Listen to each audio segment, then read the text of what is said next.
In this video, I'm going to be talking about something called partial pressure.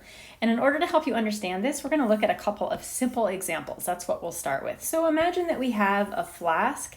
This flask contains 5 moles of helium gas. The flask is 1 liter in volume. It's operating at a temperature of 273 Kelvin. If we wanted to calculate the pressure of the helium inside this flask, we would just simply use the ideal gas law. PV equals nRT. I've got it rearranged to solve the pressure variable. The number of moles is 5.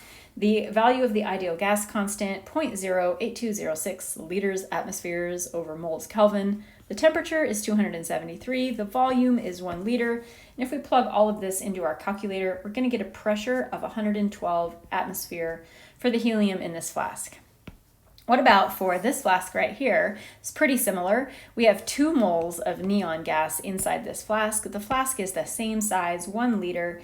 It is the same temperature, 273 Kelvin. If we wanted to calculate the pressure of this flask, we would use the same equation, PV equals nRT, plug all of our variables in, and we get a pressure for the neon gas in this flask, a pressure of 45 atmospheres. Imagine what if I combined the 2 gases inside this flask. So maybe let's say I took the neon gases and I just poured them inside the other flask. And since these gases will not react with each other when they're combined together inside one flask, I'm going to still have 5 moles of hydrogen or helium gas, and I'm still going to have 2 moles of neon gas running around inside this container. So I will have a total of 7 moles of gas in this mixture. 5 helium plus the 2 neon. The flask is still 1 liters. It hasn't gotten any bigger or smaller. The temperature, let's assume, is still 273 Kelvin. And if we wanted to calculate the pressure of the gases inside, the combined pressure of the gases in this flask, we would still use the ideal gas law, PV equals nRT. This time, the value of N is 7. The total number of moles in the gas, the ideal gas constant, the temperature, and the volume have not changed. The total pressure of all of the gases in this flask is 157 atmospheres. Now, one thing that's really interesting about gases is that when you combine them together to make a mixture, each gas still behaves as if it's all by itself.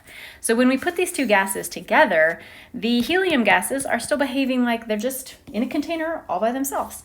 And the neon gases are also still behaving like they're in a container all by themselves.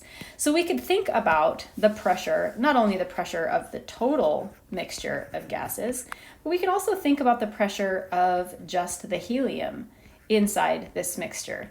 The pressure of just the helium inside of this mixture would be 5 moles of helium in a 1 liter flask at 273 Kelvin, which we've already done the math on that. It's 112 atmosphere because the pressure of this helium gas is not affected by the presence of the neon gas. And if we wanted to calculate the pressure of just the neon gas inside this flask, it would be 2 moles of neon hanging out in a 1 liter flask at a temperature of 273. And we've already also done that calculation as well.